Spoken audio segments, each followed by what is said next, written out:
તો અમદાવાદમાં વધુ એકવાર શહેરમાં ચાલતા પીજી કરાયા સીલ। જોધપુર વોર્ડમાં રામદેવનગર 4 રસ્તા પાસે એસ્ટેટ વિભાગની કાર્યવાહી। જોધપુર કુંજ સોસાયટીના સ્થાનિકોની ફરિયાદના આધારે કાર્યવાહી કરવામાં આવી।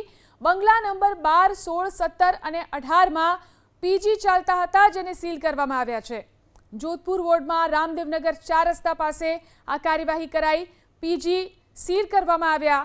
રામદેવનગર 4 રસ્તા પાસે એસ્ટેટ વિભાગની આ કાર્યવાહી। પીજી કરાયા સીલ। જોધપુર વોર્ડમાં રામદેવનગર 4 રસ્તા પાસે એસ્ટેટ વિભાગની કાર્યવાહી। જોધપુર કુંજ સોસાયટીના સ્થાનિકોની ફરિયાદના આધારે કાર્યવાહી કરવામાં આવી। બંગલા નંબર 12, 16, 17 અને 18માં પીજી ચાલતા હતા, જેને સીલ કરવામાં આવ્યા છે। જોધપુર વોર્ડમાં રામદેવનગર 4 રસ્તા પાસે આ કાર્યવાહી કરાઈ। પીજી સીલ કરવામાં આવ્યા। રામદેવનગર 4 રસ્તા પાસે એસ્ટેટ વિભાગની આ કાર્યવાહી।